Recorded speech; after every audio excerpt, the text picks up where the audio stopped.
La salvación de Dios no es un mañana definitivo a esperar. Inicia en esta tierra, aquí y ahora. La participación en el reino de Dios que viene y que habrá de venir en plenitud se funda y pasa a través de la participación fiel en la construcción de esa historia. Recuerden ustedes como en otras ocasiones les hablé de la parábola del rico Epulón y del pobre Lázaro. El rico Epulón marcó distancia en relación al pobre Lázaro, y esa distancia marcada en el presente se prolonga a la vida futura. Es lo que sucede. Lo afirma definitivamente, la participación en el reino de Dios, lo afirma decididamente el Concilio Vaticano II. La espera de una tierra nueva no debe amortiguar, sino más bien avivar la preocupación de perfeccionar esta tierra, donde crece el cuerpo de la familia humana, el cual puede de alguna manera anticipar un vislumbre del siglo futuro. El problema está en cómo ser y obrar en este mundo para que sea un mundo en camino hacia Dios, y no en el hecho de estar en el mundo. El mensaje cristiano no le permite a nadie evadirse del mundo ni de la historia de los hombres. La fe en Dios, Padre de todos, la fraternidad que liga a los seres humanos entre sí, el mundo creado para todos, son verdades que mueven incesantemente a ser partícipes responsables en la historia de la humanidad, junto con todos los hombres que buscan sinceramente el bien. Este mundo es un mundo de Dios y es de todos. El reino de Dios y la historia única que hay que construir guardan entre sí un movimiento recíproco de conversión, una trascendencia que se hace inmanencia y una inmanencia que a su vez e incesantemente se hace trascendencia. En esta perspectiva resulta iluminador el hecho de que en nuestro tiempo se ha descubierto esta categoría bíblica de signo de los tiempos, como medio para comprender el curso de los acontecimientos y guiar las modalidades y las orientaciones de la participación.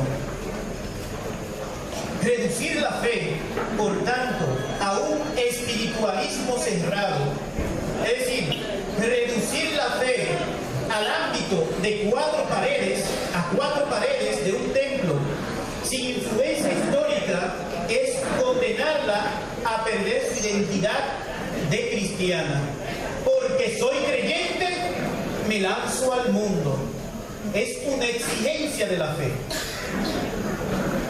Es cierto que la fe nos garantiza que el reino tendrá lugar como un don del Padre en Cristo al final de los tiempos, pero simultáneamente nos hace reconocer que la historia tiene una vinculación con ese reino. Incluso es en ella donde el reino se va edificando ya. En este sentido, la fe, al intervenir en el centro mismo de la realidad social, política, actúa como un poder crítico, como una oferta utópica. Más aún, sirve para criticar de una forma decisiva la misma suficiencia de cualquier actividad social. En cada etapa de la historia, incluso en la última etapa, en la que por hipótesis la humanidad se realizaría por fin humanamente, la fe puede saludar con alborozo cualquier bosquejo más o menos logrado de lo que tiene que pasar, pero proclamando siempre que ese bosquejo no es todavía la consumación. No ya solamente porque puede todavía encontrarse en él la injusticia, la violencia o el odio, sino mucho más profundamente porque la misma justicia humana, la paz y la fraternidad no son aún el fin, ni son todavía la última etapa, no histórica de la historia de los hombres, sino solamente la penúltima.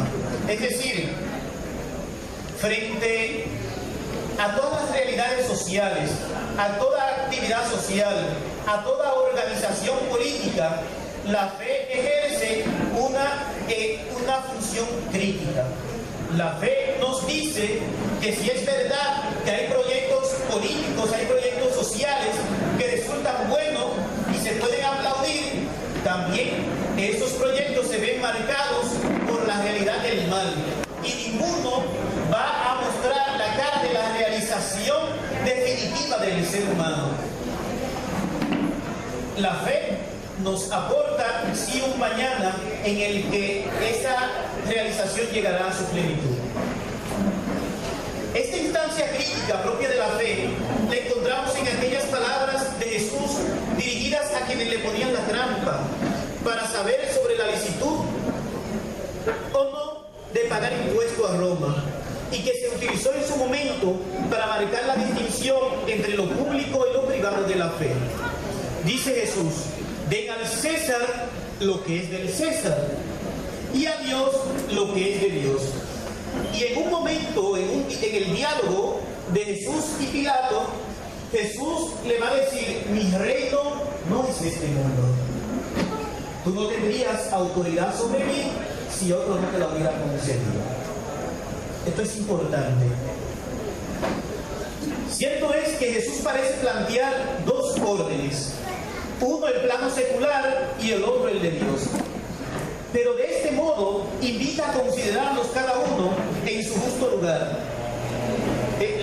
A Jesús le preguntan si le es lícito pagarle el impuesto al César, pero Jesús da una explicación en dos momentos.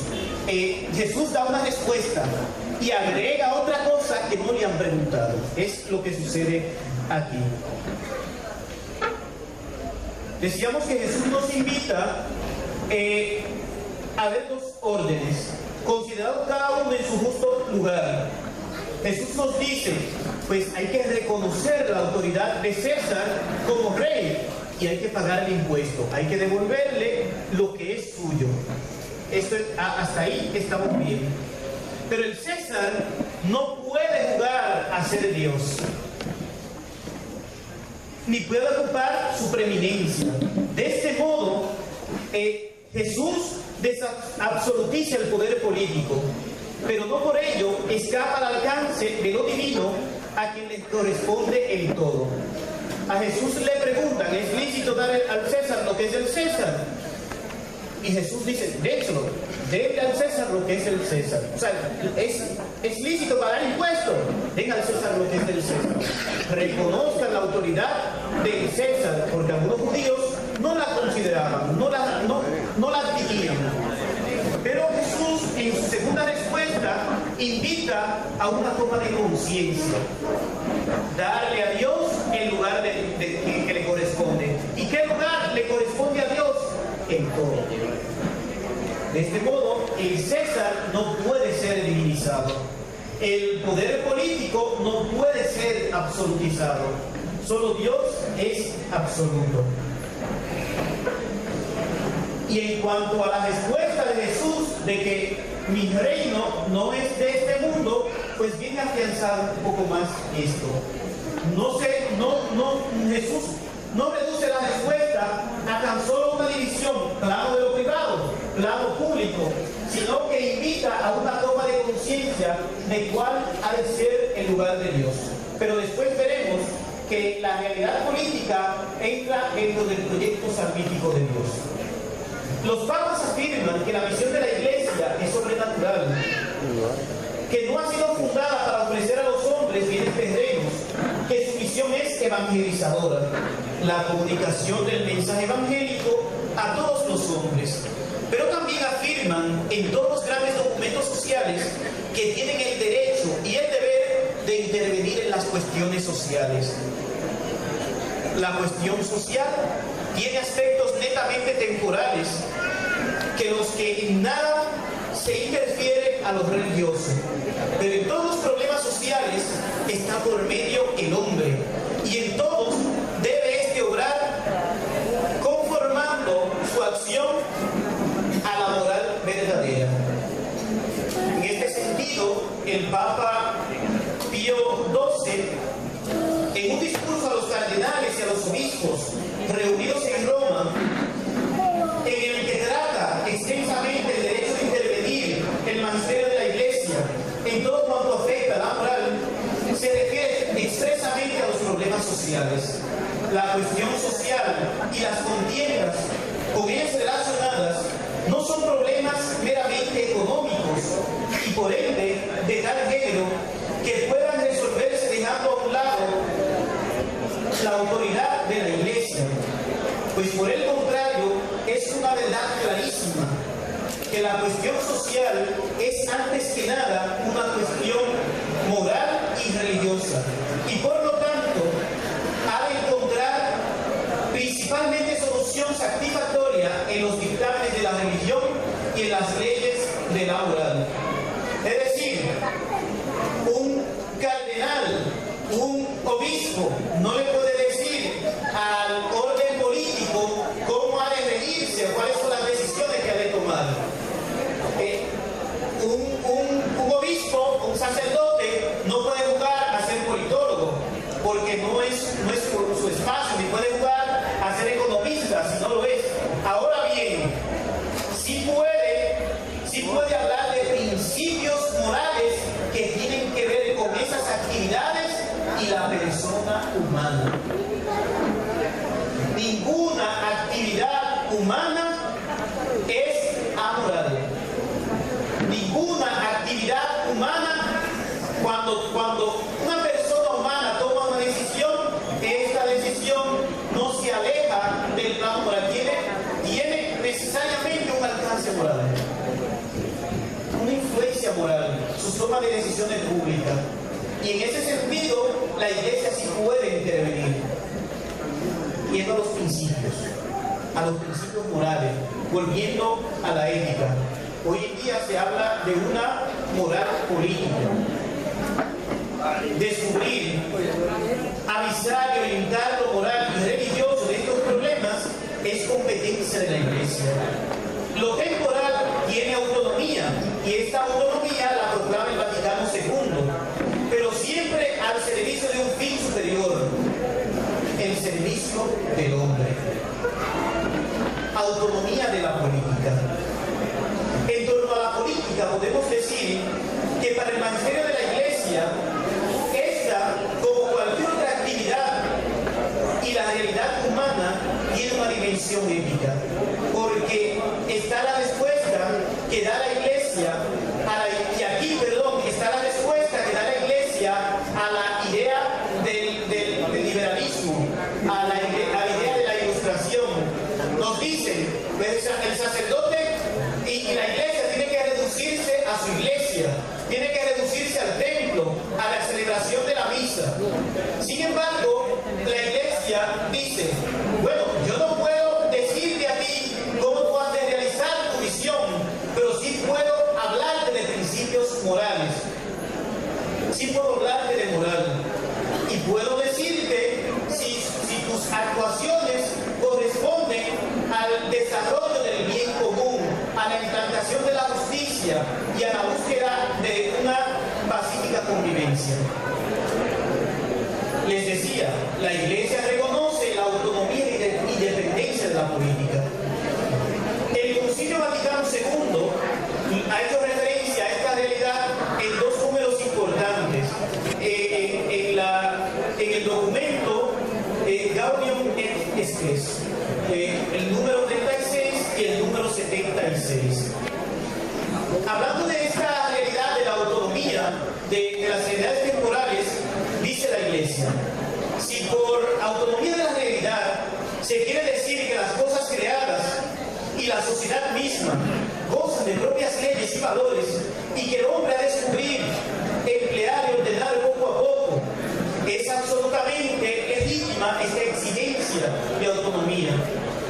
No es solo que la reclamen imperiosamente los hombres de nuestro tiempo, pero en este mismo número dice más adelante, pero si por autonomía de lo temporal quiere decir que la realidad creada es independiente de Dios y que los hombres pueden usarla sin referencia al Creador, no hay creyente alguno a quien se le oculte la falsedad envuelta en tales palabras.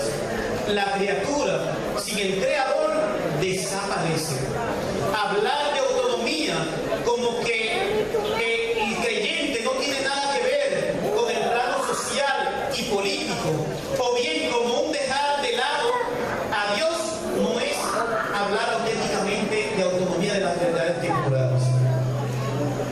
sino del hecho de que estas realidades tienen sus propias dinámicas. Para la doctrina, los principios que rigen la política se basan en el proyecto de Dios sobre el hombre.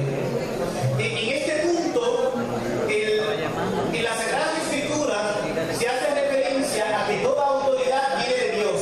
Pero ojo, cuando se habla en la Biblia de que toda autoridad viene de Dios, no estamos hablando del plano de lo institucional, sino que estamos hablando de su sentido y su fin. ¿En qué sentido entra la política dentro del proyecto de Dios? En cuanto que el ser humano es un ser social. La sociabilidad del ser humano es querida por Dios. Dios quiere que los hombres vivan no aisladamente, sino en sociedad. Esto es. Y aquí es donde se fundamenta la actividad política y donde la política encuentra su fundamento divino. En el hecho de que el ser humano es un ser llamado a vivir en sociedad. La actividad política, al basarse en valoraciones y fundamentos éticos, es una acción sometida a la responsabilidad moral.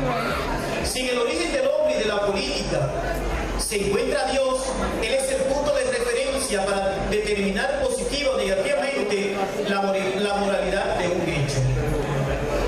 Quiero citar en este momento unas palabras del cardenal Joseph Ratzinger. ¿Se conocen a ese cardenal? Claro, Benedicto XVI. El emérito Papa Benedicto XVI. En una revista, hablando de esta realidad de la política y la fe, en el 95 decía esto: el cristianismo es siempre un sustentador del Estado, en el sentido de que él realiza lo positivo, el bien, que sostiene en comunión los estados. No teme que de este modo vaya a contribuir al poder de los malvados, sino que está convencido de que siempre y únicamente el reforzamiento del bien puede abatir el mal y reducir el poder del mal y de los malvados. Quien incluye en sus programas la muerte del inocente o la destrucción de la sociedad, de la propiedad ajena, no podrá nunca justificar con la fe, no podrá nunca justificarse con la fe. Explícitamente es lo contrario a la sentencia de Pedro: pero jamás alguno de ustedes padezca por homicida o ladrón. Son palabras que valen también ahora contra este tipo de resistencia. La verdadera resistencia cristiana que pide Pedro solo tiene lugar cuando el Estado exige la negación de Dios de sus mandamientos, cuando existe el mal, en cuyo caso el bien es siempre un mandamiento. Son importantes estas palabras de Ratzinger. ¿El cristiano está llamado a participar en la vida social? Sí, está llamado a participar en la vida social. La vida social tiene, pues la actividad social, la cuestión social, tiene sus entramados de mal, tiene sus corrupciones, sí, los tiene, pero no por ello el cristiano puede y debe sustraerse de la cuestión social. No debe sustraerse, más bien sumergirse en ella e ir introduciendo la realidad del Evangelio. Esa es la cuestión. La fe cristiana ha destruido el mito del Estado divinizado, el mito del Estado paraíso y de la sociedad sin dominación ni poder. En su lugar ha implantado el realismo de la razón. Ello no significa, sin embargo, que la fe haya traído un realismo carente de valores, el de la estadística y la pura física social. El verdadero realismo del hombre se encuentra en el humanismo, y en el humanismo se encuentra Dios.